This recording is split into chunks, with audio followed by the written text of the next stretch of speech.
السلام عليكم ورحمة الله وبركاته، أهلا بكم. أنا عمرو محمود وده الفيديو الثامن من كورس تعلم أساسيات أدوبي بريمير برو. الحلقة اللي فاتت اتعلمنا إزاي نحط ميديا على التايم لاين وإزاي نقص منها ونضيف لها. النهاردة هنعلي المستوى شوية، هنتعرف على واحدة من أهم وأقوى الشاشات في بريمير. الشاشة دي هي اللي بتخليك تتحكم في كل حاجة تخص المقطع بتاعك اللي على التايم لاين. حجمه عايز أكبره أو أصغره، مكانه عايز أجيبه يمين أو شمال أو فوق أو تحت، شفافيته عايزه واضح جامد ولا عايزه شفاف يظهر لي اللي وراه، دورانه اجيبه مثلا ادوره فوق او تحت او شمال او يمين. الفيديو اللي فات كنا واقفين هنا واشتغلنا على الفيديوهات دي. دلوقتي هحددها بالماوس كلها كده من بره كده، وبعدين هضغط ديليت كده. انا مسحتها من على التايم لاين، بس لسه السيكونس او الحواله اللي بتلم لي كل المشروع لسه موجوده اهي. لاحظ معايا في قسم بروجكت بانل هي بقت لونها اسود لانه بقى سيكونس فاضي. هحدده برده واضغط ديليت كده، نبدا على نظافه. ومن نفس القسم اللي احنا فيه بروجكت بانل هنجيب الفيديو الثاني اللي هنشتغل عليه.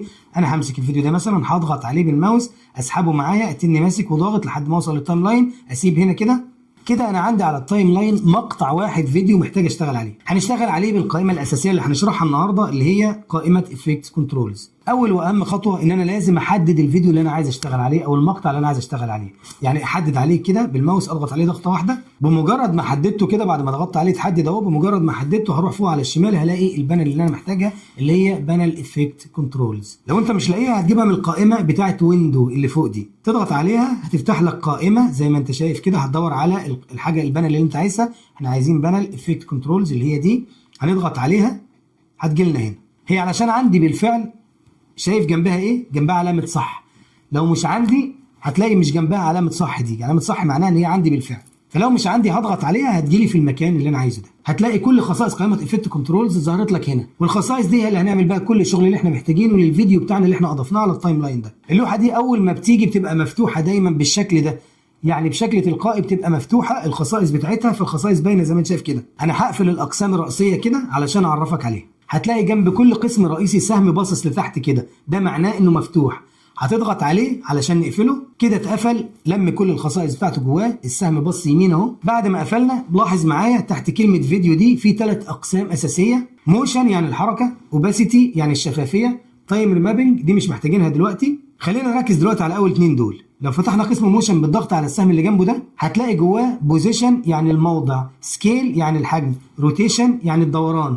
دول اللي هنشتغل بيهم على الفيديو بتاعنا دلوقتي. بوزيشن قدامه ارقام دي اللي من خلالها بتغير قيمته، سكيل قدامه رقم برضه اللي من خلاله بتغير القيمه بتاعته، ونفس الوضع روتيشن قدامه رقم بتغير منه القيمه بتاعته. خلي بالك لو انت مش محدد الفيديو بتاعك على التايم لاين، يعني لو لغيت تفعيله كده مش هتظهر لك خصائص قائمه افكت كنترولز اللي انت هتشتغل بيها دي. فلازم عشان تظهر لك تكون عامل حاجتين: اول حاجه انك تكون محدد الفيديو اللي هتشتغل عليه، تاني حاجه انك تكون متاكد انك محدد القائمه النافذه اللي انت هتشتغل بيها اللي هي هنا افكت كنترولز. انا بقول لك كده لانك ممكن بالغلط تدوس على القائمه اللي جنبها مثلا دي كده، فيبقى انت حددتها فتلاقي الثانيه مش متحدده فتوه. انت كل الموضوع ممكن تكون بالغلط دوست على حاجه من اللي جنبهم دول زي دي او دي او دي. بعرف ان انا محدد القائمه بانها تحتها خط كده زي ما انت شايف. لو دوست على اللي جنبها الخط هيتنقل ايه على تحتها، هدوس عليها تاني الخط هيتنقل تحتها برضه اهو. يعني لازم تكون محددها ومحدد الفيديو علشان الخصائص تبان لك مع بعض. تعالوا بقى نغير مع بعض القيم دي ونشوف الفيديو هيحصل له ايه. هنبدا بالبوزيشن علشان نغير مكان الفيديو. هنلاقي قدام بوزيشن خانتين اللي بتغير منهم المحاور. لما بتقف على اي خانه منهم بالماوس اتحول الماوس للمنظر اللي انت شايفه ده. فاحنا علشان نغير القيمه هنضغط كده ونسحب يمين او شمال. لو سحبنا يمين الفيديو يجي معانا يمين، سحبنا شمال هيجي معانا شمال كده. ده لان القيمه الاولى دي بتحرك افقي شمال او يمين، والقيمه الثانيه دي بتحرك تحت او فوق لانها بتشتغل على المحور الرأسي تحت او فوق. طيب لو لخبطت الدنيا وعايز ارجع كل حاجه زي ما كانت، جنب كل خاصيه في سهم صغير مدور اهو، ده اسمه زرار الريست. لو ضغطت عليه بيرجع كل حاجه لقيمتها الاصليه. بص الفيديو رجع تاني بعد ما اتغير فيه قيم. الخاصيه الثانيه دي سكيل او الحجم. لو جينا على الارقام اللي قدامها دي بنفس الوضع برضو بالماوس هيتحول اهو، هنضغط عليه هسحب يمين او شمال هيتغير القيمه بتاعته زي ما انت شايف كده. بص الفيديو يمين يكبر شمال يصغر. لو عايز برضو ارجعه القيمه الاصليه بتاعته هضغط على زرار ريست ده. ودي خاصيه روتيشن او الدوران وجنبها القيمه بتاعتها برضو نفس الوضع. لو ضغطنا عليها كده وسحبنا يمين او شمال هنغير برضو القيمه بتاعتها. يمين يلف الفيديو مع عقارب الساعه زي ما انت شايف، شمال يلف الفيديو عكس عقارب الساعه. عايز ترجع لقيمتها الاصليه برضو نفس الوضع هتضغط على زرار ريست. ملحوظه مهمه بقى، لو انا غيرت خصائص كتير زي الروتيشن مع السكيل مع البوزيشن وغيرت الدنيا ولعبت بالطريقه دي كده بوظت الفيديو خالص كده. عايز ارجعهم بقى كلهم لوضعهم لوضع الفيديو الطبيعي، بدل ما اضغط على زرار ريست لكل واحد فيهم. بص فوق كده، عندي فوق هنا قدام موشن القسم الكبير اللي شايلهم كلهم، في برضه زرار ريست، ده مجمع بقى بيرجع كل الخصائص كده لوضعها الطبيعي. بص الفيديو راجع تاني، لما ضغطنا عليه رجع الفيديو بتاعك كانه ما عملتش فيه اي حاجه.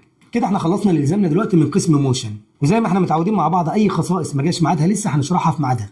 هنقفل بقى قسم موشن، هنضغط عليه من السهم ده هيقفل كده. احنا خلصنا من القسم ده دلوقتي. القسم الثاني اوباسيتي يعني الشفافيه، والقسم ده فيه خاصيه واحده بس. لاحظ معايا القيمه بتاعته بتبقى بشكل افتراضي 100%، ده معناه ان الفيديو واضح تماما ما فيهوش اي منسوب شفافيه. لو رحنا على القيمه بتاعته وسحبناها للشمال كده هتقل النسبه المئويه للشفافيه. لاحظ معايا كده الفيديو حصل له ايه؟ بدأ يضلم. هو الحقيقه مش بيضلم، هو كل الموضوع ان بيبقى شفاف فبيبين اللي وراه. وبما ان السيكونس مفيش في دلوقتي حاجه غير الفيديو ده، يعني مفيش ورا الفيديو ده حاجه عشان تبان، فوراه سواد فهو مبين السواد فبيبان انه مضلم.